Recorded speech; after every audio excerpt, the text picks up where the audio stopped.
I don't know what the implication is here, by the way. Either they were so hungry they cleaned their plates completely, or they haven't gotten any food yet. You don't know which one.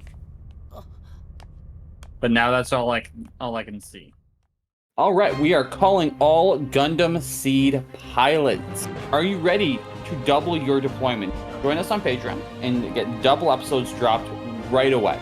Once we reach 30 patrons, we'll bring double episodes to YouTube for everybody to experience. So fuel your Gundam addiction on Patreon.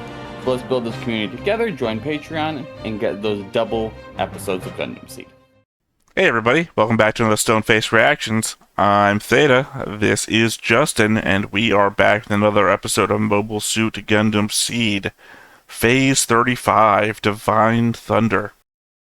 Before we do anything else, though, we have a comment from the YouTubes. Zero Hera says from the episode Stars Falling in Space, since I already talked about the complexities of re-entry and the need for the Archangel and Strike to return to Earth the last time we watched this episode, I will focus on the shuttle. Yes, sending out a shuttle with civilians in the middle of a fight was a poor decision, though in their defense, the Earth Alliance fleet was holding in position until the optimal time to send the Archangel into safe airspace. The shuttle probably going down with it to land either in Alaska or a civilian port. Sending down a civilian ship with Alliance equipment into zaft-controlled airspace would probably have been just as bad an idea, as they could be either forced to land by zaft, meaning the Earth Alliance lose the pilots of the shuttle, and they get embarrassed on the international stage for letting predominantly orb citizens get taken by zaft, or are shot down in the skies where everyone aboard dies. But, as the battle grew worse, the Admiral had literally no choice. The civilians would have either died on the flagship, or would have to try and escape to the atmosphere, wherever they might descend into. They took the only choice that gave them a chance at survival, and it looked like it would have been fine until Yazik had a tantrum and shot at an unarmed shuttle. Officers, soldiers, enemy politicians, etc. doesn't matter. In war, you can shoot at military vessels, but a shuttle that has no means of carrying anything but humans inside of it? That is beyond unreasonable. Yazik crossed a very big line. Yes, the Earth Alliance will be rightfully blamed, partly for the fiasco, but what should have washed all that sugar out of my mouth, still choking me out. But what should have been a resounding victory for zaft will probably now bring with it the condemnation of the neutral nations for the murder of civilians, though, sadly, the first casualty of war is truth. So whether anyone hears about what really happened to do anything about it remains to be seen. All very correct, super concise. Also, the first casualty of war being truth. Amen to that. Counterpoints. But a shuttle that has no means of carrying anything but humans inside of it? So we're not going to shoot at troop transports? If it is a military shuttle, It is. Yes, that's what a troop transport would be. I mean, that was clearly not a troop transport. It was a military shuttle. And to your own definition just now, Yazik thought they were soldiers. Yazik wouldn't know about the internal mechanisms of switching civilians from the Archangel to the flagship of the fleet to then try to move them via shuttle to a different location. Does the ship have an open window bay? What do you mean? Very specifically. Into the shuttle. Well, we could as the viewers. I don't know if it's reliable that you could think that Yazik could. If we could as the viewers, I'm going to go off the fact if we saw into it from the outside, then Yazik would have been able to as well. I'm saying that we could, as the viewers, from a perspective of an invisible god camera that can zoom in on anything. I don't know if you've ever played many games in which you could have full control over a camera. The only one coming to my mind is Second Life, but that's kind of niche to people these days. Where from any point on the map you can zoom your camera around and inside of things, outside of things, thousands of kilometers. I know what you're talking about. Either way, I think that comment is completely accurate with the statement, the assessment, and then the first casualty of war is truth. Yeah, I mean, that's just a common statement. Don't mean to take anything away from using her hair, but I mean, literally, I watch a lot of Babylon 5, and I think that gets said like 17 times through the course of that show. I guess maybe I'm just doing devil's advocate, because obviously I've harped against Ellie's death twice, at least twice for the number of times that I've watched the scene. I mean, I even went through a breakdown of how horrible they went with the art to have drawn in like a 4-second clip how viciously she goes exploded. Like they gave her the Toll treatment in that, you know, Toll had his head ripped from his body and the shield hit him. Well, she did the same thing in an explosion, except it also showed her mother trying to guard her in that final second. But I'm saying that Yazik, as an enemy combatant, now, we know that he's not operating with, like, all good means in his disposal. He is angry, and he's trying to shoot anything in his path. Specifically, he specifically says, "Oh, you cowards, you know, soldiers trying to escape the battlefield." Also a war crime, by the way, to shoot enemy combatants that are escaping and have no means to defend themselves. I think specifically it applies to combatants that are no longer combatants. But, once again, the idea that this is a military shuttle leaving a military ship, it's as much of a war crime as, since we've finally seen it now, the Black Tri-Stars shooting escape pods. We don't really harp on that much. But it's the same thing. Yeah, I see it. I mean, obviously, don't shoot escape pods either. That's fucking evil. It's just, we give them leeway because we don't know who's in those escape pods. We don't fucking care because we're dealing with a much larger scene. Versus this is implied importance because we know who those people are because we spent time with them. Which is kind of the message of the show, really, if you think about it. Kira only cares about the Archangel because my friends are on it. And Kira doesn't go out of his way to defend other ships that much. Yeah, but so this is not a harp directly on. This is not a harp on Kira because of the Yamato Jesus Yamato whatever. Kira is very clearly just not dealing with the trauma of what's happening. Like, we're starting to see it now, but we're just starting to see it. I guess.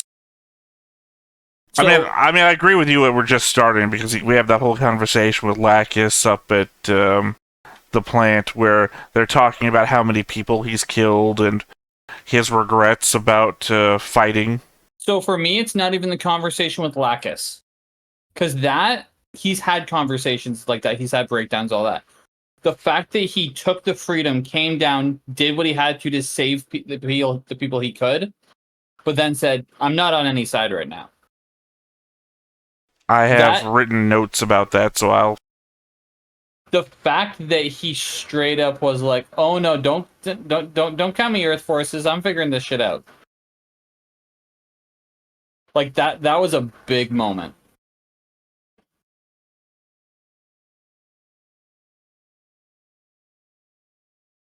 Yeah, I think I'll just let that one lie because I've written down thoughts, so I'm not looking at them, so I can't quite remember what my thoughts were, but it makes me want to respond off the top of my head, and I think I'll just let past me figure out what past me was thinking.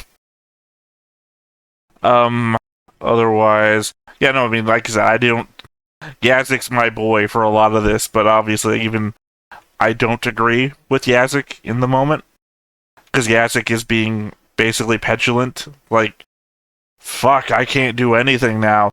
Except, oh, this is like, shit. Until Dawn. You ever play Until Dawn?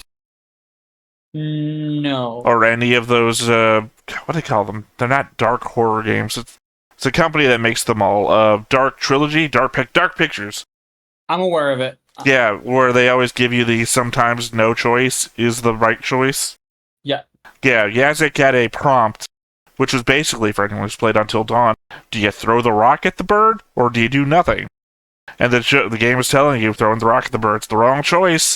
Don't do it. This is the tutorial, letting you know that throwing the rock is a bad idea. Yazik had one prompt, and like any 45-year-old gamer, or any person who just hits the prompt immediately decided, option, taking it, and did the wrong thing in the wrong moment. So it's Baldur's Gate 3 and you kicked the squirrel. Got it. I would argue that you get like 3 chances not to kick that squirrel. It takes a real asshole to kick that squirrel. It's like anybody who kills the dog. One of the very first options, if you have Speak with Animals up,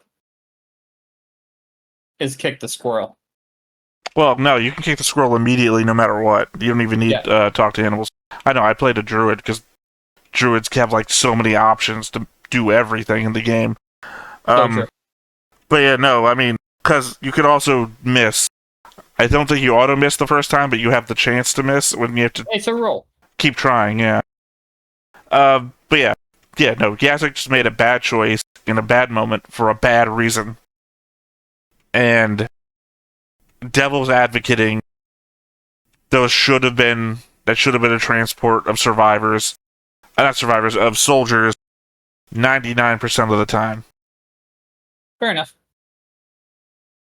I thought I had more points, but apparently that was just the main one. Obviously, I'm not going to debate that the first casualty of war is truth, although I would actually argue, the first casualty of war is innocence. To decide to lie, to make truth a casualty, has to be the death of innocence as well. I'm not going to say no, but I don't know if I agree. I mean, if we're going to be all philosophical about it, I think that's true. But I think that's a matter of perspective. Oh, sure. Sure. It's a matter of perspective, the same way as the truth is. Anyway, how about you go ahead and remind us of what happened last time? I shall. Last time, there was I'm going to say 3 major plot points.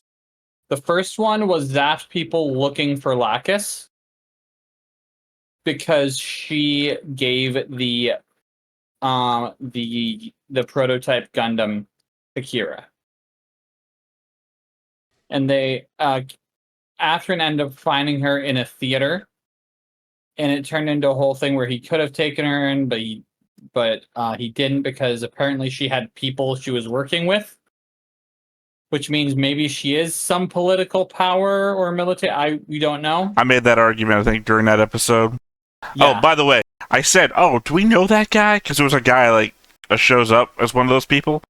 Or one, we don't know that guy, but I think I said, do we know that guy? Because he looks so much like Martin DaCosta.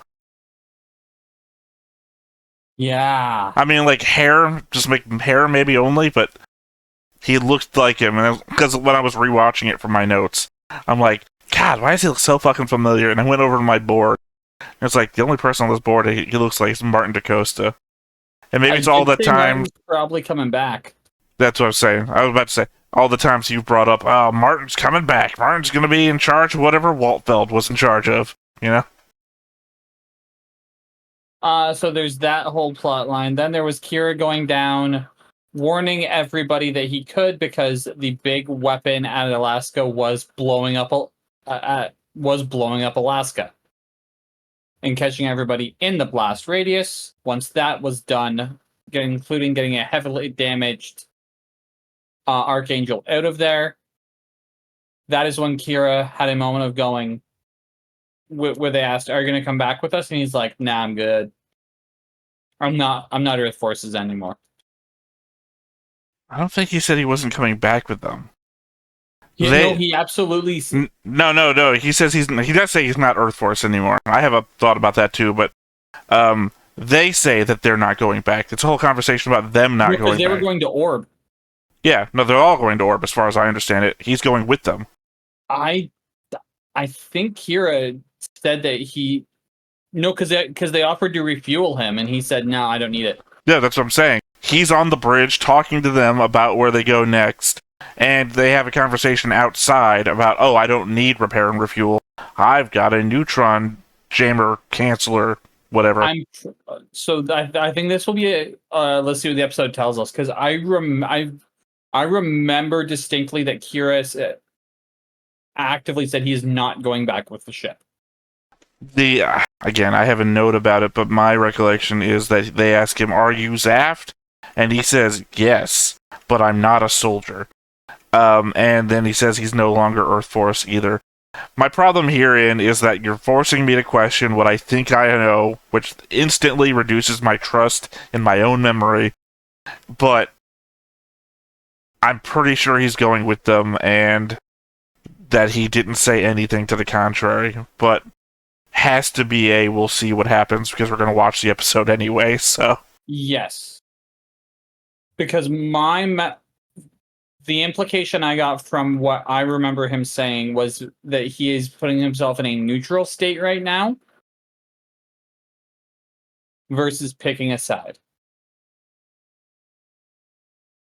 Again, I think he said he's with zaft, but not a soldier. Which was a very odd statement anyway. But if we believe that the Kleins are like a secondary zaft faction now, that he might be allying with Lacus and Ernst, in which case that's what he means when he says he's with zaft. But if your implication is that you don't even remember him saying he's with zaft, again, I'll have to whip it up whenever we get to my Theta's thoughts, because I don't exactly remember what I wrote. Yeah. But that's the episode. Alright. Let me go ahead and hit enter on this message so that you get the board. That'll at least help us when we get to the Theta's thoughts thing for remembering names, because I only think that the only changes that I think I made, because Lacus I did not have connected to all that many people, so there really wasn't much to be changed when it came to her. Yeah. Clearly I've still got the blue line connecting her to Athrun, because I don't know if they've gone the Flay Psy angle, where we are no longer engaged. Because if you remember, Flay and Psy were also verbally engaged. Oh no, they 100% did say they are no longer engaged, but it wasn't that between them. It was Athrun's father telling him, "You are no longer engaged to her. She is not your fiance." I'm about 100% this one. They do not say that. Yes, he did. So part of that conversation, when he told Athrun what happened, maybe he implied it. He does not say it. He does. Does not. As part of that conversation, he informs Athrun that Lacus is now an enemy of zaft because of what she did. Correct. She is not your fiance. Do not remember that part. God, if we were watching in the same room, I would break out a DVD set and be like, "Okay, let's do it. Let's figure this out." Hell yeah. Because I would not let that sit. But I am. This is just another agree to disagree until the commenters say that we're wrong. 100%. One of us. Or until the recap says something, but yes. Yeah, I don't know if the recap would, because I feel like this is something that's important to us right now, but not maybe so much to the show, because I think the show is going to rest on, okay, we know she's an enemy, or she's supposed to be an enemy of Athrun. We could probably just let that go. Either way, correct. Otherwise, she's still her father's daughter, so that doesn't change on the board either. And otherwise, I only had her listed as a friend to the Reverend, so still a friend to the Reverend. Otherwise, who else changes here? Oh, right, I separated Klein. Klein is still up here, but he's not actually part of the council anymore. Same with Eileen. I believe Do Patrick. you lean left or right? I said left. I told you this during the Mushoku Tensei conversation. I just had to confirm. Yeah. Well, she leads Canaver, but I cut her off of the council because, as Patrick does say during that conversation, is that the act of her wanting to organize a meeting in response to Operation Spitbreak, and with her having supported Siegel. Sorry, I kept calling him Ernst before. Why? Who's an Ernst that we know?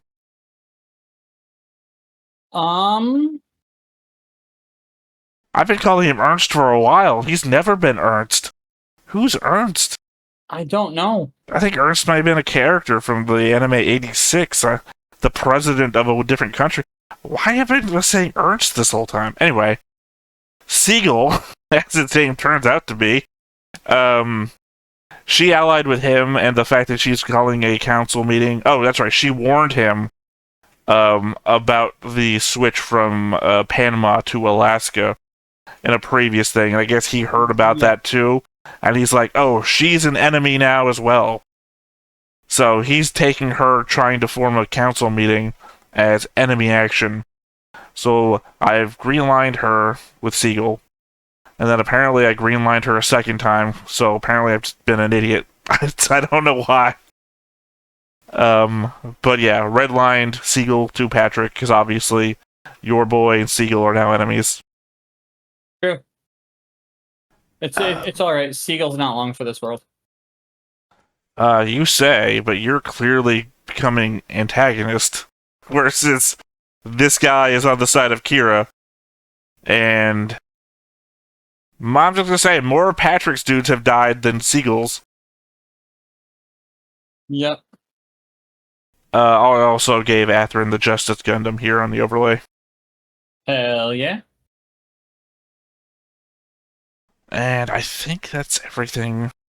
I guess maybe I should do something about Okapi and Navy. They might be dead. Yeah, that's gonna be an interesting point to try and figure out, because there's gonna be a lot of people who are just straight dead. Oh no, those are Harus. I'm talking about Harus. We saw that they shot up the house, and Mr. Pink is the only one that shows up. Oh, I don't know then. They might be dead. Mr. Pink looked like bruised, or not bruised, like beaten up, but... Yeah. Oh, also this guy out here on the edge. I almost forgot him. Ryuki, the guy who shows up to tell Athrun that, hey, I think your fiancé gave away a really valuable thing to an enemy. Yeah. Other than that, I think that's all the changes on the board. I believe so. Okay. And then, off to Theta's Thoughts, the land of mystery, the 2 a.m. writings that I sometimes forget when it comes time to talk about them. Small note, but the Freedom name has been in the second opening all this time, apparently. Rewatching for notes, I noticed that all the green launch signs has the Gundam's name on it. Ah. If you go back and watch the first opening, it says the first Gundam's name on it. So when you're watching it this time, when like all the lines go from gray to green, like do like a NASCAR get ready to go sign, it has Freedom written on it. Okay, good to know. My new prediction, based on the opening, is that those 3 new guys are going to be on the Naturals side. Their Gundams have GAT prefixes, which so far have been the prefixes of the Orb-designed Gundams. Also, we had an arc where Kira reprogrammed the control systems while at Orb to allow Naturals to be able to pilot them better. Now that Zaft can make even better Gundams than Orb, there's no reason for them to have any with the GAT prefix anymore. Other than the ones we saw them steal that aren't destroyed yet. Plus, the mid-credit roll shows our Gundam with at least 2 other Gundams. Could So if they're going to Orb, could those guys be Earth forces and they steal them from Orb? I think to my previous guesses that remember we were like, oh, when are they going to pull out that key card thing that they've been like laying down for so long? That would be Zaft stealing them. But remember, there was also the training facility where they were training those girls to use mobile suits / Gundams or whatever we want to call them. Yeah. That Orb had specifically already made. Plus the fact that Orb had made the 5 Gundams that we knew about before in conjunction with, or under the purview rather of the Eurasian Federation. So I just I don't know where the Earth Federation would come into this, why they would steal them, or why they'd even be there. But because Earth Federation at this point is being set up to be another antagonistic force. Well, you know how you like your mysterious X faction? Yeah. But in this time we already have 3 factions. I think the setup here is that the Archangel is being set up to be its X faction. Right, like... I think... My premise for that is the thing that you're disagreeing with me on already, that Kira is not going with them, you say, and I say he is. That if you work with my premise a little bit of Kira is going with them, and then the mid-credit roll where we see 2 other Gundams with Kira's Gundam. Also, by the way, Archangel's in the background of that shot, so maybe the mid-roll spoiler is a spoiler too. That then they're going to have a bunch of Gundams, which is more Gundams than anybody else, all on one ship that's operating on its own, assuming it doesn't join Orb. Yes.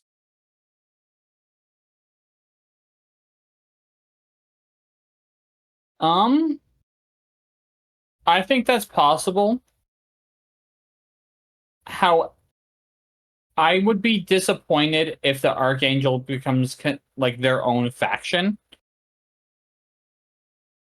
with a loose and like there's a loose connection to Orb. I think the value of that Orb of Orb being like the OG manufacturers of what we're seeing is much heavier than anything else that we can really do. I will say that I don't think this isn't a spoiler. If we ever did watch it, it would be way down the line. We have previously on this channel watched Gundam 00, which comes out after Seed. It has nothing to do with Seed, not the same universe. But the idea that Gundam sometimes just reuses ideas, like or a minor idea in one show can be like the main plot point of a future show. Gundam 00's entire plot point is, hey, we've got one ship with like 5 Gundams on it, and we send them out to fight anyone who wants to fight. Not like, sorry, that didn't come out. That doesn't come out. They're like a peacekeeping force. They go out to stop people from fighting around the world. If that was the case, that would still be an Orb affiliation. Well, in Gundam 00's case, they're not affiliated with anybody. They're like, they show up and they tell all the countries of the world, hey, stop fighting, we'll stop you from fighting. That sort of thing. And that's the picture I'm trying to paint with this Archangel by itself thing. Okay, so we can have both what we are saying in that manner. If we have Orb trying to remain neutral. Well, again, the problem is that they're not, but they're being treated as though they are. Exactly. Zaft is actively attacking them. And then they're like, oh, but Zaft has to make them treat them like they're neutral. It's like, do we not remember the very first thing where they're attacking the base at Kaohsiung? And they're like, oh, that's our homeland. We're going to say, well, what? So, but if we have Orb being used as this neutral force, the Archangel could easily become their peacekeeping arm to try and end the conflict between Earth forces and Zaft, which covers both of our bases, and I think it's a very logical point. And that gives Kira a reason to actually stay involved. I mean, Kira's involved. My problem is that Kira is already doing the Gundam 00 thing. I'm going to be a neutral party, and I'm going to interrupt everybody's plans. It's like, he's already doing that. Even if Archangel doesn't get involved. Yeah. So, his involvement is already... I can only assume what the second season is about, because we're vastly... I think what we're going to be like at the end of today, 10 episodes-ish from the end, or so, of this season. So, I have to think that Josh A., aka the Alaskan base, has to have been the major through line of this whole season, and then we're going to wind down, or wind up, to whatever the season 2 was going to be about. Well, what does this have anything between the seasons? No. Okay. Well, I think there might have been like side material, like a manga or something, but I think it's just this, season 2, and then a movie. Got it. So the movie is after season 2. Okay. Yeah, well, 'cause the movie's recent. Like, this is like, what, 2003 to 2005, the show? And then the movie came out like a year or two ago? Off the top of my head, I think that's true. I wanted to clarify for that reason, because I have a possible prediction for what we could be building to as per the end of the season. I think we're building to the moment when Athrun and Kira stop fighting each other. When they have the realization in the moment of, we have to be on the same side or else this is never going to end.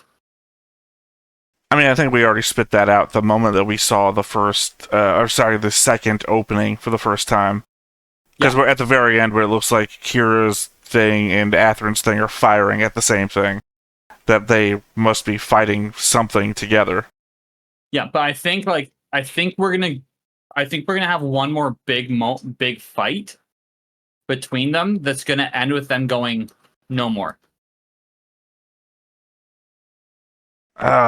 Something in me feels like I'd be dissatisfied if that turns out to be the case. But, I don't feel like the show is meant to entertain me. It's entertaining more people. Because we also still have your boy around, who has been a wild card this whole time.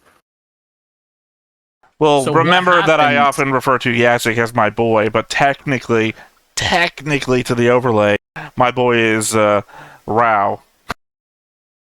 Yes. Who I do also have thoughts here somewhere. But imagine this as the first sort of arc, or whatever the term is for season 2. Yazik finds out Athrun flipped sides and now has a vendetta against both of them. Oh, hey, you're mad. Here's a new Gundam. Yeah, that'll work out well. Well, you did throw out, here's a new Gundam, so maybe. Maybe that could work out well.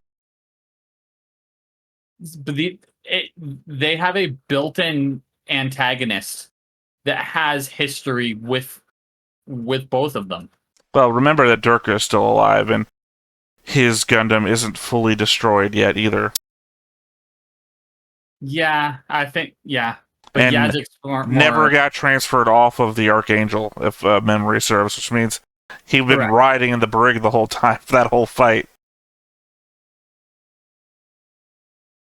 Sure, and they still have their Gundam on board, unless those guys fixed it. We never heard any word about getting transferred off. They kept asking about, what do we do with the prisoner? And they're like, I mean, now we know why they didn't fucking care. They were planning on just having everyone killed anyway. Yeah. Alright. So, point of fact, Laflaga knew the Earth Force's plan when he's watching on the hillside. Sorry, I wrote down Laflaga and I clearly meant to say Rao. Yep. 2 a.m. me. Well, my problem is that they both have the middle name La.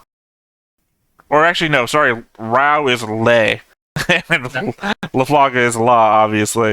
So it just throws me off sometimes. Point of fact, Rao knew the Air Force's plan.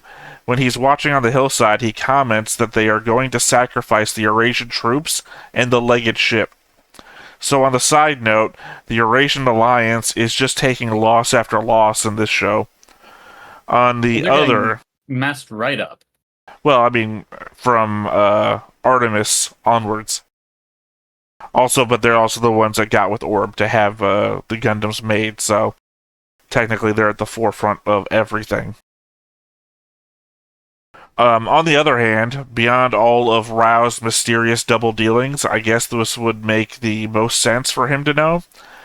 From whatever was on that disc that he bought to whatever info he got from infiltrating Alaska Base itself, it also makes sense. So, when he returns to base and tells Yazik to go out there and fight the Legged ship so they can get past the main gate, I have to think that was him sending Yazik out to die. Oh, 100%. He's trying to motivate Atherin. It's all manipulation tactics. I don't know how that... I don't know. I can see where you're coming from, but remember at this point Atherin is broken-armed and heading back to a plant where Rao doesn't know what's happening. 100%. But even if he doesn't know what's happening, where Atherin is, or what's going on, he's a very smart, tactical individual. I mean, I understand. We already discussed the point of Rao having that conversation of, if you don't win this fight, then Kira is going to end up killing your friends.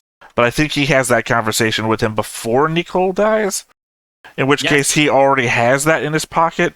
And Yazik hasn't actually been all that friendly with Atherin. In fact, having that conversation with Durka about overthrowing their leader and taking command of the team on their own. So I don't know how Yazik is a good ship in that... It's not... Yazik's not a great person to do that with, but Yazik is the closest that there is left that is a great target to do that with at that time. Plus, again, Rao doesn't know what's going on in the plants. He doesn't know that Lacus has Kira, or Kira's alive, and that Kira's stolen the freedom, or has been 100%. given the freedom. Technically, it's not theft; it's somebody gives it to you. So that even adds to the impact that would have then.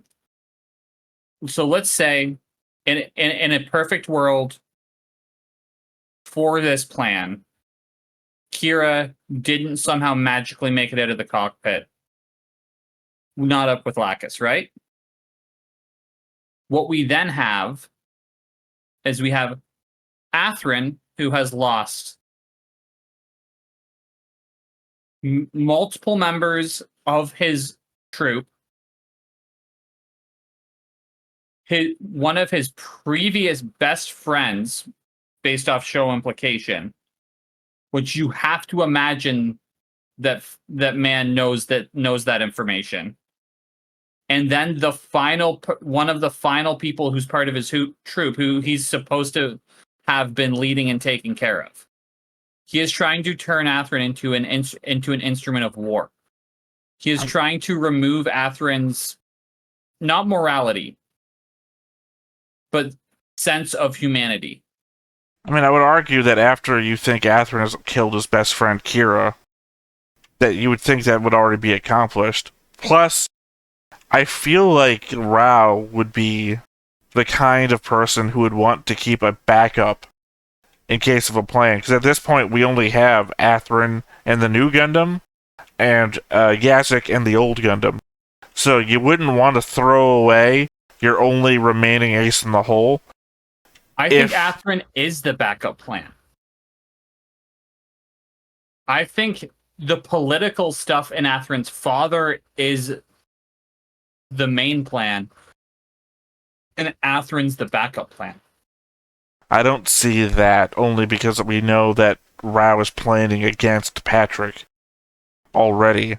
Or, we don't know that, but it's highly emphasized that that's what's happening. Yeah.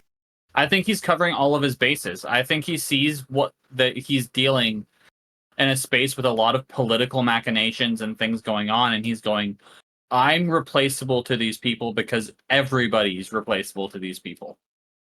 Well, the basis of my last argument there about Yazik not being thrown away is that Yazik is controlling one of the last Gundams remaining. Yeah.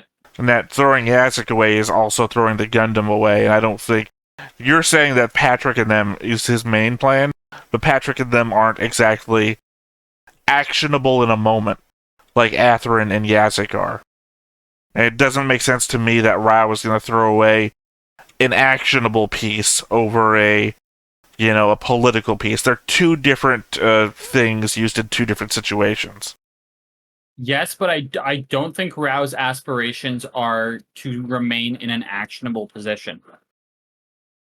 Right. But even if it's not his goal to be, you still want the pieces on the board, right? Because even a pawn at the end of the game can become something else.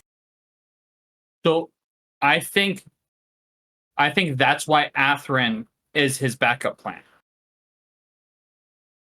Because I think what he wants to do is put himself into a position that no matter who comes out successful, he is by their side. I think that I disagree only from the perspective of what the show has given us. Okay. I think Athrun is his primary plan because we've been shown him... I don't want to use the word molding him because it's not really molding him, but every time he talks with him, he gives him like sort of a shoving speech to make him do kind of what he wants or to become what he wants later. Whereas the whole Patrick thing... In that case, I think influencing would be the correct word. Well, when it comes to Patrick, it's more of a we see him do things when Patrick's like not on the screen to indicate that Patrick is the goal of whatever plan he has, and Athrun is the means to that goal, in my opinion. I could see that. I also think I might be doing too much for the story, which is possible. Well, to be fair, it's what I don't understand the most. Not the story, but the mechanisms of getting to a place. Like, obviously, all of my "you shouldn't be so angry about these things" moments are from me not understanding why the story has done a thing that it's done. So, yeah. Let's see. I appreciate that Ramus puts all the blame on herself before issuing the order to retreat. I also like the fact that she doesn't call the plan evil or something like that. I think the expectation would be to write a character calling that situation insane or to say that their leadership has betrayed them. That she approaches it from the perspective of, we've followed orders and I consider this objective achieved, is agreeable to my mind. Obviously, I like this plan, but I'm also the person who argued the pragmatism of of Operation British as well. Is it immoral and inhumane? Of course. At the same time, zaft has committed almost all of its war efforts to this, so taking out 80% of that while ensuring the majority of your forces are elsewhere, that's just a masterstroke. Wholeheartedly agree. I think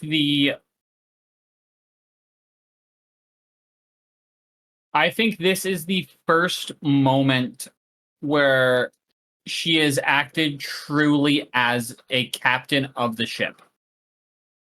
I think this is her first moment of going, this is what we're doing. This is on me. I have made the call that we have done what we were asked to do. And it's on this is her first clear moment of captain level leadership. Although ironically it doesn't matter in the slightest, given the conversation they have at the end of the episode, which is to say, oh, we'll all be court-martialed and hanged if we go back to Panama. So the act of saying, I'm putting all the responsibility on me, ultimately doesn't matter when they think that they'll all be hanged for desertion, regardless of who gave the order. That is, yeah. That is definitely a complication within the plan. Well, it negates the self-sacrificing of saying, I take all the blame, and then at the end of the episode, if we go to Panama, they'll hang us all. It's like, well, didn't you just say you'll take all responsibility? Look, it won't matter. They'll kill us all no matter what. We know too much. In this instance, I don't think it takes it away because that is a character moment where in that moment, it was before she had the time to rationally think about what the outcome would be. I think She was now making that the call to save her people. Then there's the rational thought coming afterwards. That's what I'm saying. I can only sit with the thought that I have afterwards because it's afterwards. So, in the hindsight, it sits with me as a, well, that kind of took everything away from that moment. Now that I think about it in hindsight. See here. So, Kira, arriving at the battle, gets the intel on Josh A, the Alaskan base, about to explode, and hails everyone on both sides, telling them the situation and that they all need to evacuate, right? Yep. That's cool. That's neutrality. I was being flippant when I jumped on him for attacking the Jinn that was pointing a gun at the bridge. That's one you obviously have to take out. My real complaint is that while he's talking, he's also targeting an entire wave of zaft forces that he kills before he's done his warning. Those people didn't even have a chance to understand their situation, stop fighting, and run away. I get it that those were the ones either in the Archangel's way or currently attacking it, but what's with the favoritism? The other zaft people that have been shooting down planes, sinking ships, blowing up tanks, all got to be warned and to try to get away. Why don't these very specific zaft people get half a second to stop firing? Because those are his friends. I'm just saying. He didn't even finish talking about, like, oh, you've got to run away. The base, you know? It's like those situations where the cop says, put the gun down, and then shoots you instantly. Yeah. It's like... So, yeah. It's very much hypocritical. Yeah. Like I said, I'm just being flippant about the one he attacks that's pointing at the bridge. Obviously, that guy was about to shoot. You had no time. Everybody else, though, why warn everybody if you're not going to give everybody an equal chance? Yep. I have to wonder what the Cyclops system was to begin with. It causes bodies to pop, and it seems like they didn't even have to be live bodies either. They also caused machines to explode. The guy Kira tried to save, his jets failed as the wave got close to him, which made me think of the neutron jammers for some reason. Only in so much as they were supposed to shut down communications and electronics. Would we be getting shown that the Cyclops system would we be getting shown the Cyclops system now in order to set it up, all those neutron jammers that we know are on the planet, as an even major threat down the line? That they were dropped all over the planet as some sort of ultimatum? I like it. I would enjoy if it played out that way. Well, we talked about them like twice before now. And the only reason I'm bringing up now, for one, obviously, because the Cyclops system seems to have a weird thing about it, but also the fact that the Freedom and the Justice have anti-neutron jammer tech. Yeah. Which is just to say nuclear power, as it turns out.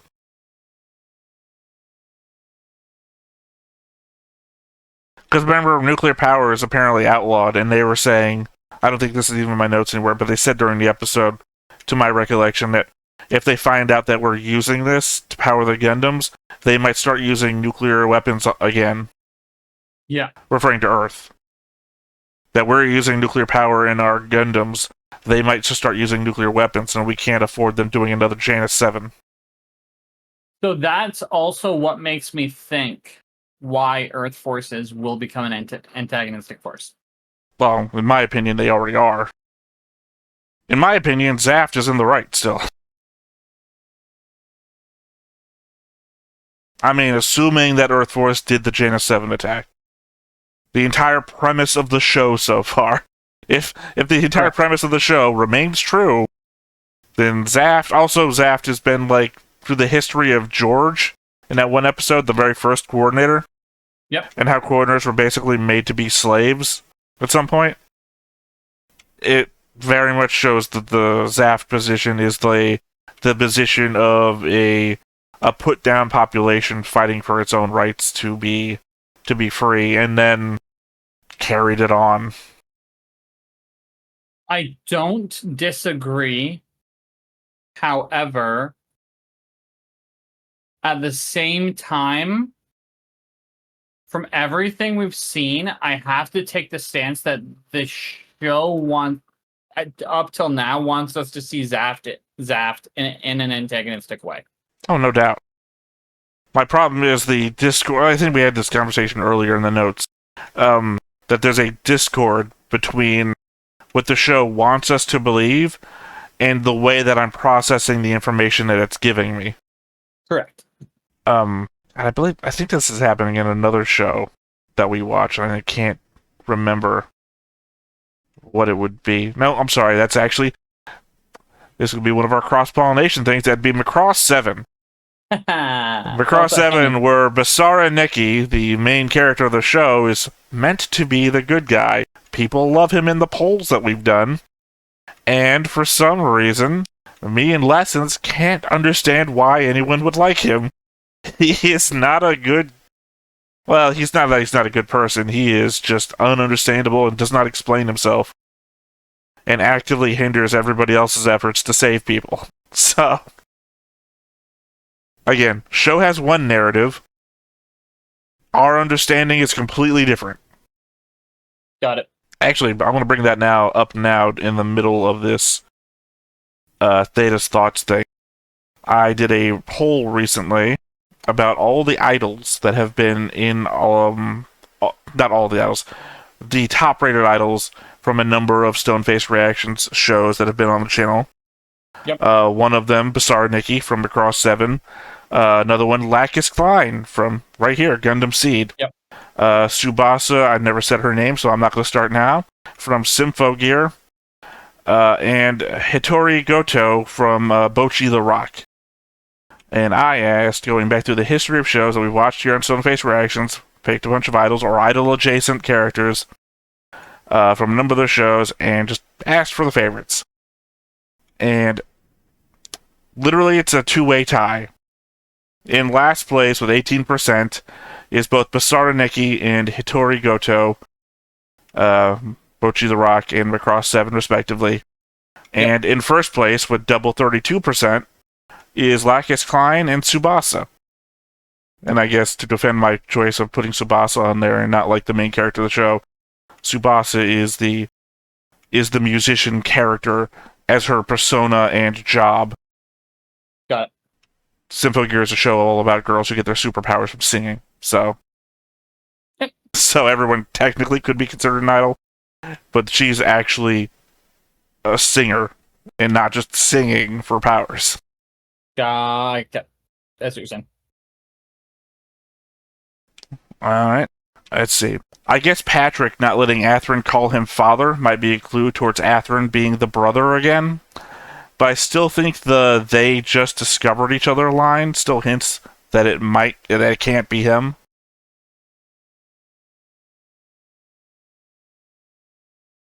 I think that might be a thread that gets dropped because I don't see where it's going. I think obviously it would get picked up again once they go back to Orb. Since the president is the one who did that thing. So I don't think it gets dropped. I don't think you introduce something like that, not to just do something with it. That would be insane. That'd be like, I don't know, introducing some sort of security card for an orb base, and then bring it up 3 times, and then never do anything with it. It would. It would be a bit bonkers. I think I made a lot of comments last episode about Athrun knowing it was Kira who was in the video with Lacus, but in hindsight, it's also obvious that the video is tampered with, by which I mean there's static and a time jump wherein Kira never turns his head, so the video that Athrun saw, we never see Kira's face. I don't know if that's Patrick's doing and hiding Kira's identity, or if the clients manipulated the security feed and that is the raw video. Good question. So in that case, it's only when Lacus brings up that Kira's alive that Athrun knows that Kira's alive, or would suspect, because he doesn't see it on the video that Patrick shows him. Very good question. I'm slightly confused about the nature of N-jammer cancellers. They are obviously nuclear in origin, so my first bet would be that they just cannot be shut down by the neutron jammers, implying there is going to be an event at some point where everything but the Gundams will just be shut down. I think that's set up for a finale. This finale or the finale? This finale. Alright, here's the objectionable one for you, I guess. You know, when they ask Kira if he's with Zaft, and he says, yes, but I'm not a soldier, and then says he's not with Earth Force either, doesn't he still have papers where he signed on? In addition to other crimes, doesn't that also now make him a deserter? I mean, obviously the whole ship is going to be on the run, so everyone is guilty of that, except for Batgirl and Flay. Correct. I don't know the status of Kira, but I agree with the rest of the group being in a rough position. Well, I thought the objectionable part was I thought you didn't remember him saying he was with Zaft, so that was still in my note. Yeah, like, I don't know the status of Kira in this situation, but I think overall, based off what's going on, and even if they want to be able to control what is written about the events that happened at Alaska base, they need to not have anybody who was present who is not in the know. Right. Except, I don't write this down in a note, but except the people on the boats knew about it. Yes, but I mean, if you remember when Batgirl is eavesdropping, and the two people on the side are like, except that they're gonna do this, and then Batgirl stands up and says, what did you say? So the people on the boats knew what was happening, the people who were getting evacuated. That's what I mean. I think they were strategic about who they evacuated, and it was people who they specifically were like, these are the people we're bringing out. Well, remember, that was also the point I felt that would indicate that Flay's family was still in some cahoots with all of this. Because why would you evacuate Flay? They were saying that she could be used as some sort of, as I said at the time, anti-Lacus, but it reads to me more so that she's being evacuated as some sort of family member of someone who's actually alive and still important. It would also give reason to why she is a character with the amount of prominence that she's had. Because up until this point, she hasn't done much. I mean, she's done a lot to Kira in the bedroom. Nice. I appreciate that the whole dead flower bed with the Haru jumping on it and saying cryptic shit was a sign for Athrun to go to a specific place in order to find Lacus. But for the people searching for the Kleins, a theater she was performing in so recently that her pictures are still hanging up as advertisements outside should be among the first places checked.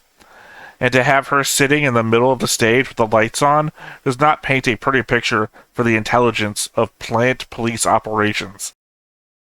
Agreed.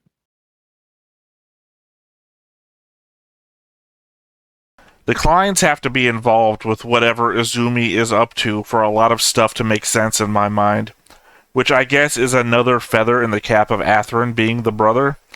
Like maybe Seed is a different project to Gundam that's been set up to end the war in a different way or something.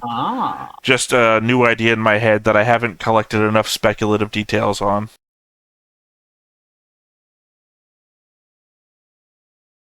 I like it. But I guess also, now that I'm thinking about that, that would also make Lacus a possibility. Because it also aligns with the they only just met thing, the same way Kigali does. My three main subjects of theory on that. Yep. And lastly, damn Lacus. I don't know how to take that one. She's Atherin's fiancée and keeps all this shit from him to help his former friend and then betray him. By him, I mean Atherin, that's the last one. Yep. Giving him this whole who do you fight for shtick. It clearly shakes Atherin up, but come on. She instantly trusts the guy from the other side and doesn't share anything with Atherin the entire time they've been together. Only until she sided with Kira and an enemy of Zaft. That's Flay level shit. Sai and Atherin could have a talk. Don't put that level of petty on Flay. I'm sorry, that's not Flay level shit. Flay didn't do... Flay wasn't that bad.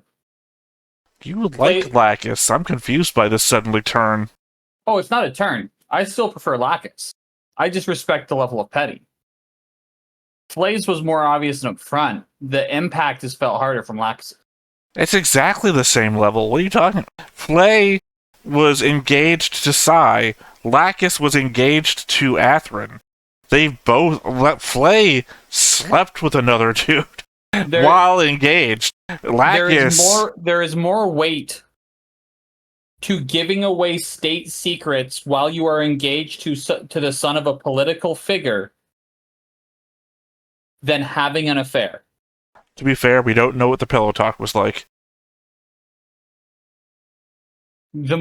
So, on a moral level, both petty, spiteful, not good.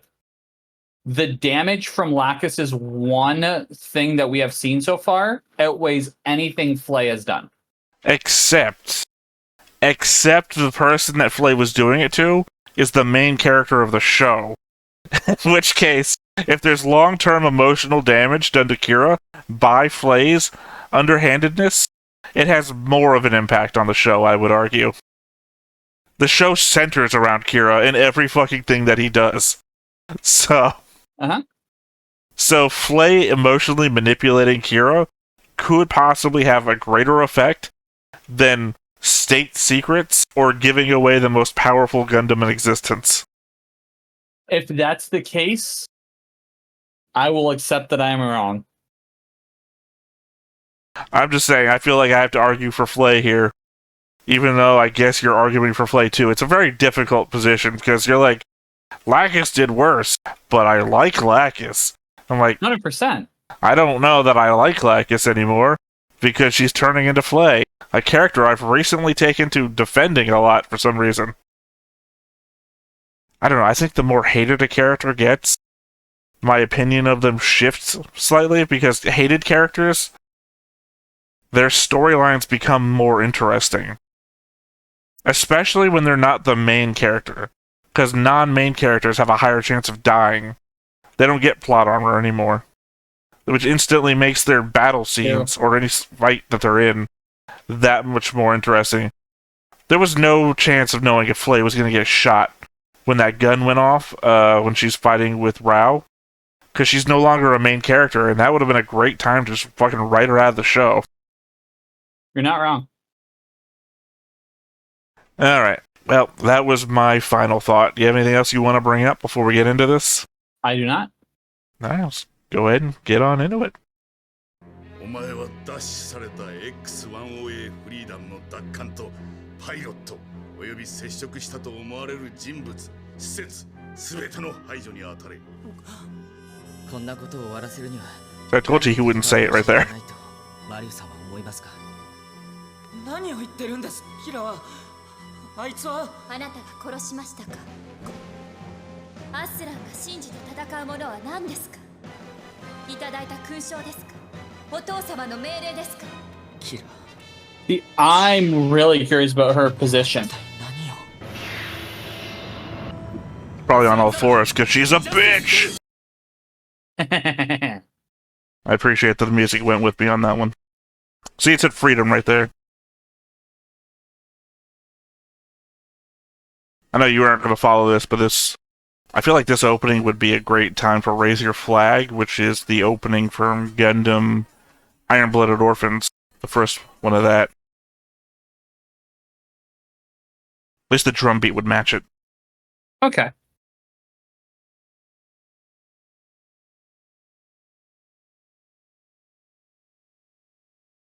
I mean, there's not a lot to say for the opening. No, like, we've also seen these openings so much that it's hard to not just say the same thing over them. Well, I did propose, I don't know if the Haros are alive, and the Haros were all there in the opening there, with the Lacus and Kira. So maybe they survived. Maybe. I doubt Atherin built them new ones. But you don't know. I'm not a big fan of the "you helped my best friend that I tried to kill, and now I'm just gonna be your friend again." Like, I don't... Like... Was that your favorite move? Well, it's a different thing between Sai and Flay, where they were just, like, promised to one another, like, verbally from their parents. Versus Atherin, who, like, stayed with her all the time and built her pets.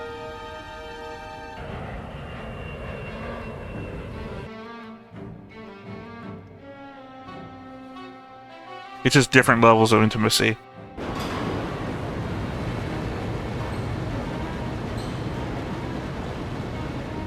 I'm curious. Okay. I wonder if she's gonna get a hard talking to. By who?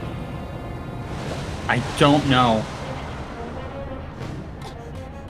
I mean, Orb has no reason to give her a hard talking to.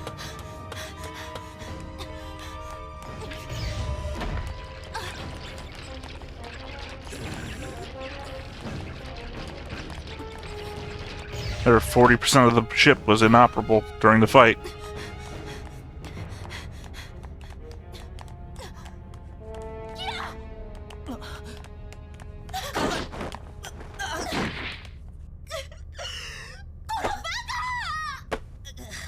And do you think Lacus is a better match for him? Yes. Excepting for in the condition where she's her brother or sister, whatever. Yeah. No, I'm talking about Kigali in this instance. I know. 本当に生きてるんだな。生きてるよ。戻ってきたんだ。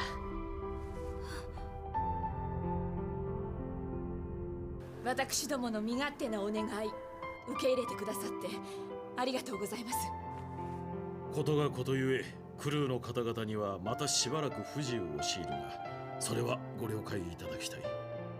ともあれ、ゆっくりと休むことはできよう。ありがとうございます。地球軍本部壊滅の方から。I mean, all your families are here.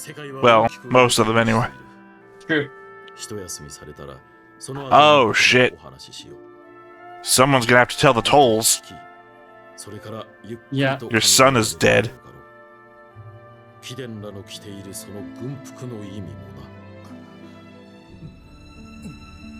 Well, it'd be uncomfortable to pilot the ship naked. ねえ、これでこれからどうなんの？俺たちもう軍人じゃないんだよね。なんで？だって軍から離れちゃったんでしょ？アークエンジェル。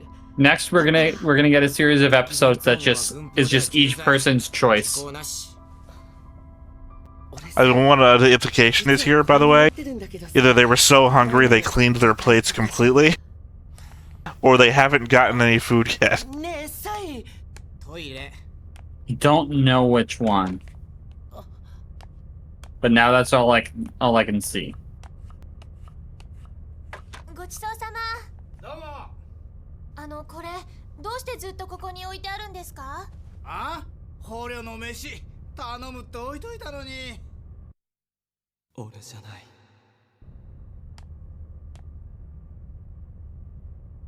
Girl, you need to stay away from him. They had a fine conversation last time. Although his was the weird side of it. Yeah. めちゃくちゃ落ち込んでたぞ、あいつ。お前を殺したって泣いてた。あの時、僕は彼の仲間を殺して。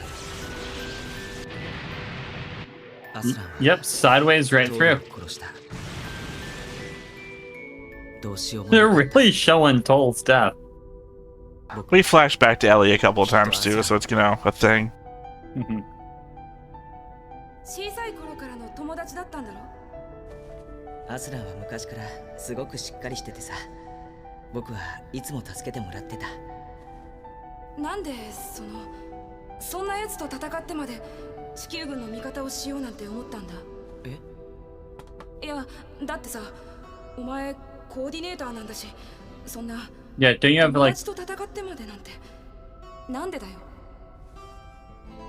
僕がやんなくちゃみんな死んじゃうと思ったから。僕コーディネーターだし。Conceivably, he could have just piloted the Gundam over to Zaft, Yep. and they would have stopped chasing. Right? I don't know if they wanted the legged ship or not. I think maybe they did, but No. I think they They're- literally had a thing to destroy the legged ship. But maybe you could have negotiated.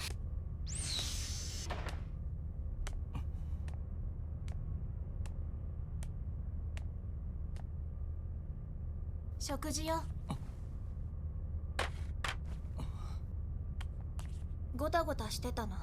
遅れてごめん。何よ。いや、まさかお前が持ってくるとは思わなかったからさ。お前？すいません、あなた様。ミリアリアよ。あんたじゃないんでしょ。名前で呼んでいいのかよ。Cool move. Make Durka result to sexism before asking a person's name. No, your name's Flay. で俺は乗っけられたままなんだよ。その上そのまま戦闘なんてまともじゃないぜ。分かってるわよ。でもしょうがないじゃない。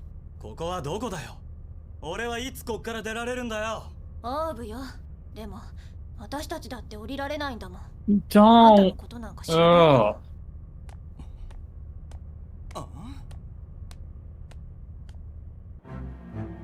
I mean, I guess he still doesn't have the knife that I think he had.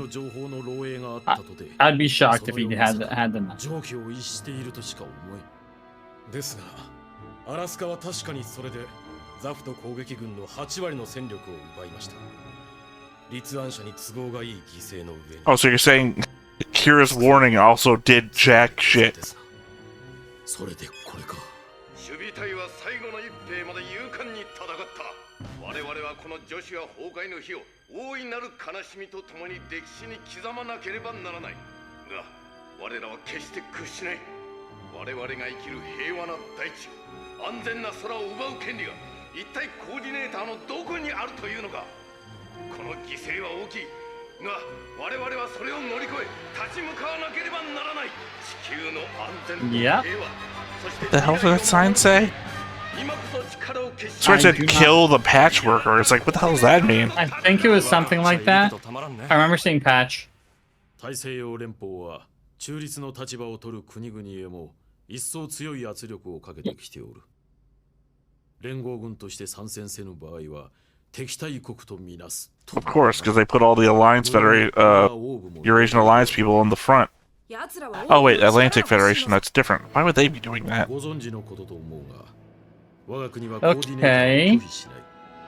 王部の理念と法を守るものならば、誰でも入国、居住を許可する数少ない。 Are we becoming the mysterious third faction? We already said that they were. Like, I don't know what you're doing anymore. Like, we already said that they were the mysterious third faction. I mean, I'm saying now is like, if we turn this into like a 1, 2, 3, like in the conflicts faction. God damn it. Sorry, I was looking at you and I didn't see what they said. They said something important about Kigali. You distracted me with this, whatever this was. I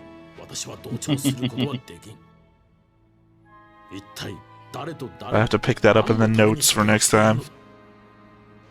しかし、おっしゃることはわかりますが、失礼ですが、それはただの理想論に過ぎないのではありませんか。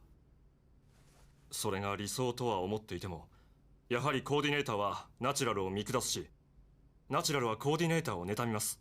それが現実です。わかっておる。無論我が国とて全てがうまくいっているわけではない。が、だからと諦めては、やがて我らは本当にお互いを滅ぼし合うしかなくなるぞ。I mean, you just play video games. So which side are we それ joining? ともそれが世界というのならば黙って従うか。どの道を選ぶも君たちの自由だ。その軍服を裏切れぬというのなら手も尽くそう。君らは若く力もある。見極められよ。真に望む未来をな。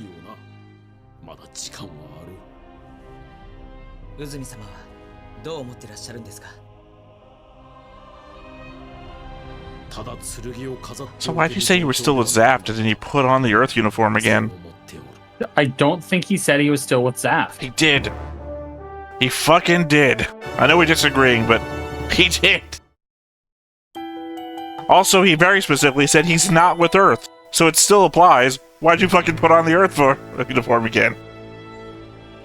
We know he still has that outfit with belts all over the fucking place that he wore coming from Heliopolis. Yeah. ハラルド隊、アリソン隊、発進完了。芹沢隊、クリューガー支援隊、発進開始します。What are we attacking? Panama or Orb? しかし、これだけの戦力でパナマ No, Panama. Okay. 本国も無茶を言う。仕方ありますまい。アラスカで調子に乗った奴らの足元を救っておかねば、議長もプラントも危ない。宇宙への門を閉ざし、奴らを地球に閉じ込める。ああ。そのためにもパナマのマスドライバーは潰しておかねば。軍軍にいるわ。予定通りです。問題はこちらだな。With the Gunganeer, the weapon on the Archangel that they couldn't fire because it was like radioactive or some shit. Think so? するんですよ。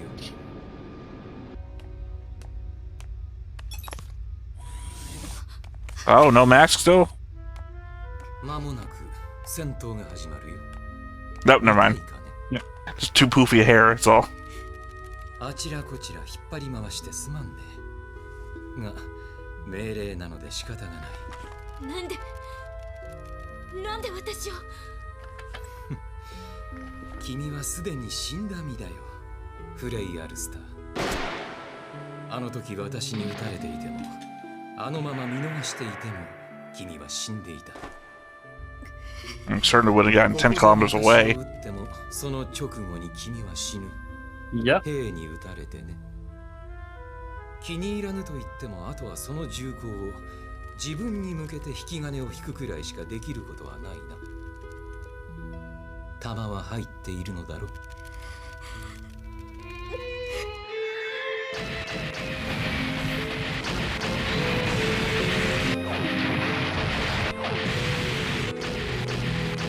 Oh, thank God we had those early warning systems. They didn't warn us so well, you know?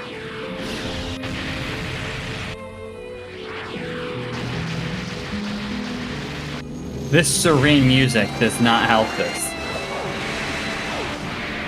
But where the hell are Earth Force's forces? I don't know. Because the last we were told that they went all together at Panama under the guise of the main attack being at Panama anyway. Yeah. 一瞬で失われる。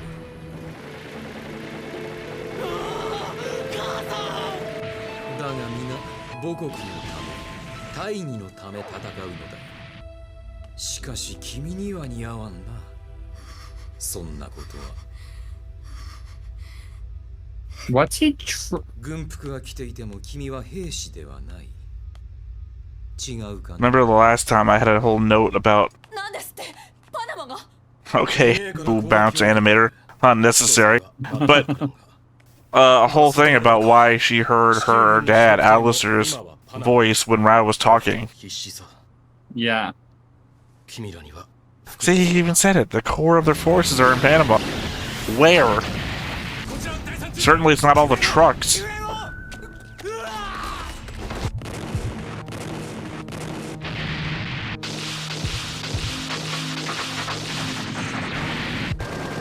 Maybe this is just a counter complaint problem. Maybe. Where I just complain every time Kira shows up and wins, but then I get confused by they lose when Kira's not around.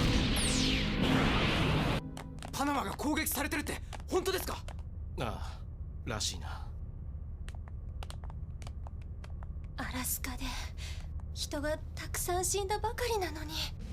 敵モビルスーツ部隊第2防衛ラインへ到達。第3中隊どうした応答せよ。くそ。 Well, I guess if Zaft has lost 80% of its forces, then to keep the show going for another whole season, we need to make Earth Force lose a similar amount. コースクリア。グングニール射出開始。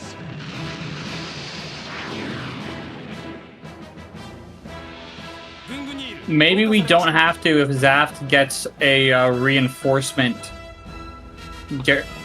garrison, for lack of a better word, from the other plants. No, I don't think that's... I'm sorry. What? Oh, never mind. Had a whole note about this at the start of the episode. What? Remember? I said that the things from the opening would be good guys. Yeah.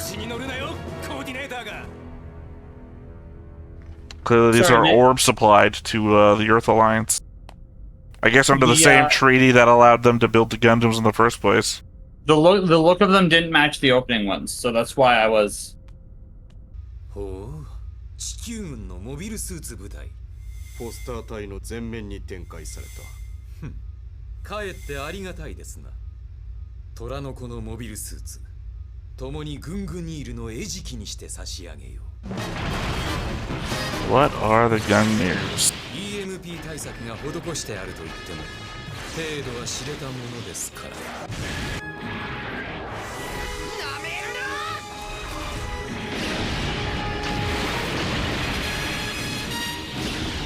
This man really needs an upgrade on his Gundam.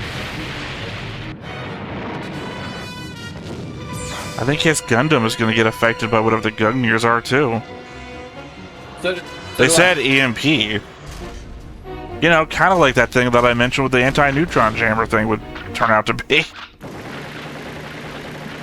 So it looks like they just keep on sending Yazek to die. I don't think so. Because they're doing it with their own forces here, so they have to anticipate what this is gonna do.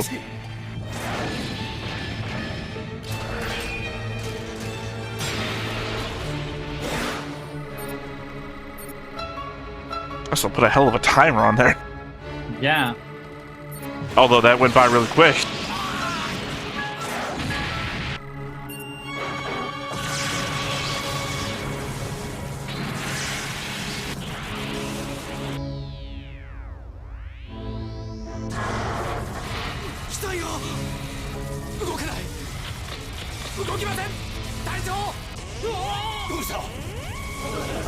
Yeah, EMP.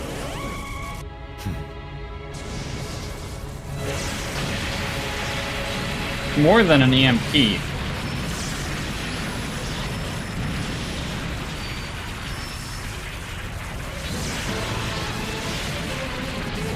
Well, it's already mission accomplished. Yeah. The main mission was to take out their ability to get to space.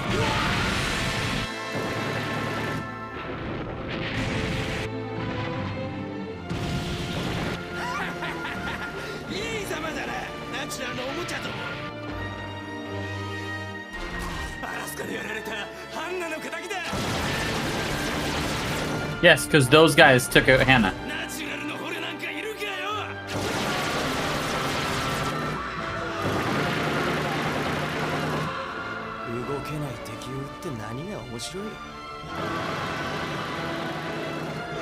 What was the Tom Hanks movie about D-Day? Saving Private Ryan. Yep. Reminds me of Saving Private Ryan. You know, where the Germans try and surrender, and they go like... And they shoot him, and he goes, "What was he saying? Look, Ma, I cleaned my hands for dinner." Same feel to it. You're not wrong. このままじゃ嫌だし、僕自身それで済むと思ってないから。キラ、エリカ・シモンズが来てほしいってさ、なんか見せたいものがあるって。I made 2 new Gundams. 戻られたのならお返しした方がいいと思って。Oh, no. Fix the old one. あなたの OS を載せてあるけど、今度は別のパイロットが乗るのかなと思ったもんだから。例のナチュラル用の？ええ、私が乗る。あ、もちろんそっちがいいんならの話だけど。いや、ダメだ。なんで？俺が乗る。What I said. It's literally I called that what 4, 6 episodes ago. もうマリオさん。I said that he programmed this whole system for naturals, and not Rao, LaFlaga. God, I don't know why I still get their names backwards every time.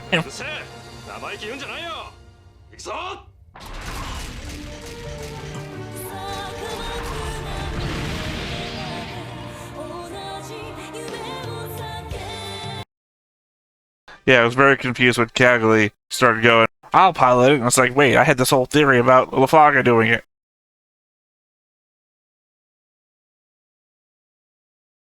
So yeah, proven right. Indeed. It was also being set up with Rao being in a suit. Well, Rao's been in a suit since episode 1. Rao hasn't had a Gundam though. Rao had a ship. It was only the Alaska debacle that we saw Rao in a suit. Talking about Rao's been in a Jin in episode 1. He fights Kira in the Gundam. Not Rao in a Gundam, but Rao was in his Jin in episode 1, and he fights Kira when Kira gets into the Gundam. No, but I mean more of like a Gundam's, more of a personalized style thing versus... Yeah, no, Lessons would argue that Rao has a custom. Because I know what that means now. Actually, I think I can guess, but... 弱者はただ従うしかないのか。望む世界はどこに。苦渋の選択を迫られるとき、その心が叫ぶ言葉は。次回、機動戦士ガンダムシード。決意の放火。新たな空へ飛べガンダム。Dirk is switching sides. 100%. Well, yeah, no, it's 100%. We saw it in the... Durka 1 is shown in a scene in a hallway talking to, sorry, Fra is her name. Ha. She's Ha in this one. Talking to Ha, not locked up. And then we see the Buster out in the battlefield. So, 1, he's out of his cage willingly, and she's not fighting him. And 2, they gave us a whole shot on the face of the Buster, so... Yes, which that gives more credence to why Athrun would switch sides. Does it? Absolutely. Like, literally, of all the pilots on the zaft side, Athrun had the least contact with Durka. But he was still part of his crew, and again, it's another member of Team Athrun that is now no longer on the side that Athrun's currently on.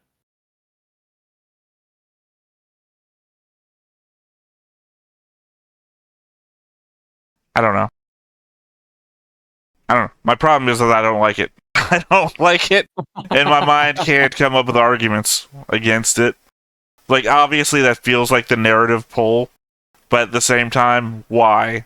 Right? It follows the argument that Lacus gave him. What are you fighting for? Are you fighting for your medal? Are you fighting for your dad's orders? What are you fighting for?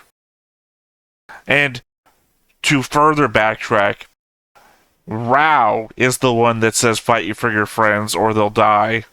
The same way that they've been dying so far.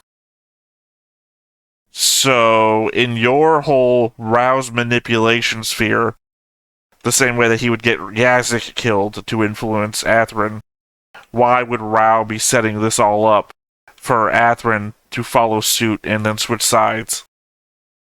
So the switch sides is not what Rao's setting up. I think the switch sides is what's going to cause Rao plan to fail. So I don't think you can set up Rao as this, like, 4D chess master manipulator who's, like, orchestrating everything and then have him not orchestrate the main things. I see your point. Because you have to, like, for any payoff to be payoff, something of his orchestration has to come to something, right? He at least has to get to the gunpoint moment of, haha, this all happened because I've made it so. And then it can fail. It can fail right off the bat from there. He's trying to take Atherin's dad's place. Oh, that doesn't seem like it's true. It don't seem like that's what Rao wants. Like, it feels more like Rao has some... If I was going to paint a picture of Rao, Rao seems more like the man who has a one-time goal. Like, I want to see this thing done, and then I'm done. Rao doesn't seem like I want to be in charge because I want the power of being in charge.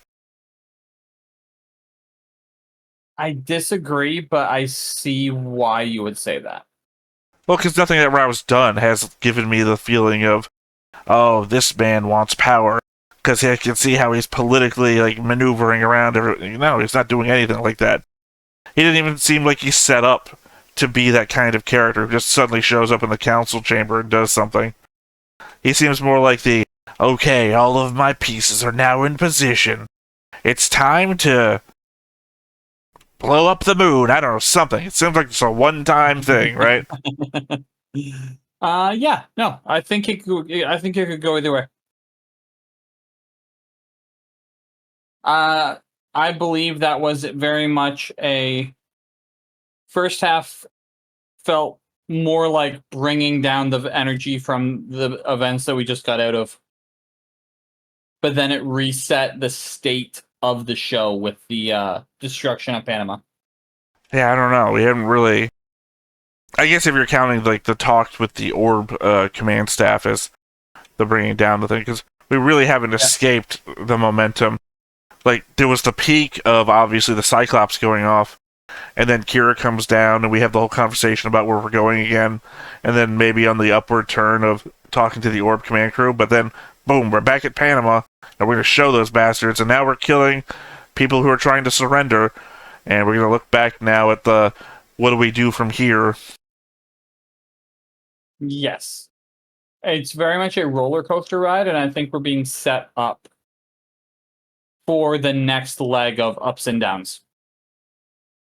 Well, obviously, I think next episode, it's clearly we're going to Panama, or personally. Although I don't know how. We haven't even started doing any repairs on the Archangel yet. I don't think we're going to Panama. Then what is Durka fighting? I think Panama's lost, and I think it's a strike on Orb or on the Archangel itself.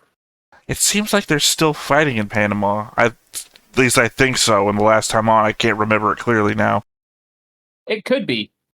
It really seems like it would be a really weird move for Zaft to, like, okay, we won Panama. Now let's go attack the neutral country that we know is making mobile suits. I think we might get a bit of a time jump with the training of LaFlaga. I don't know about the training of LaFlaga. No, but, like... I mean, I agree, maybe a time jump makes sense. I don't know about the training of LaFlaga, but, like, I don't know how we could go one episode from Durka being behind bars to Durka pilot your old Gundam again. One episode does not seem like enough time. Because I think we need that time jump in order to show trust being built. Well, that's what I'm saying. A time jump makes sense. I'm agreeing with you there. I'm just not agreeing with you on the LaFlaga thing. Yeah, no, I get that. I think LaFlaga is the natural pilot. Well, technically, 100% true. He is a natural and a pilot. He is a natural pilot. 100%. I think he's a natural pilot, but I think it's going to be more getting used to the specifics of a Gundam versus a fighter jet. Well, again, they set that whole thing up, though, with Hira having redesigned the whole OS to make naturals be able to pilot it. So that's fine that you redesign the operating system, but if you've never... If you grow up riding horses, you can't just get on a different animal and ride it. You have the basics, but you need to attune yourself, for lack of a better word, with the mount. I think that's what we need the time skip for. So I immediately went to RPG rules and was like, that's not how skills work. I have animal handling, and that means I can ride anything. But yeah, so I think that's what we're going to see. That's my thoughts on the episode. All right. Well, I guess the only way to know is by knowing. So, once again, this has been Theta. This has been Justin. We've been Stoneface Reactions, and we will catch you next time. Bye-bye. Bye. Hey everybody, thanks for watching another Stoneface Reactions. If you have an idea of another video we could go ahead and watch, go ahead and put it in the comments down below and we'll add it to the wheel. Be sure to like, comment, and subscribe, and let us know what you thought about this video, what parts you liked. And until then, we'll see you next time. Is this too goofy?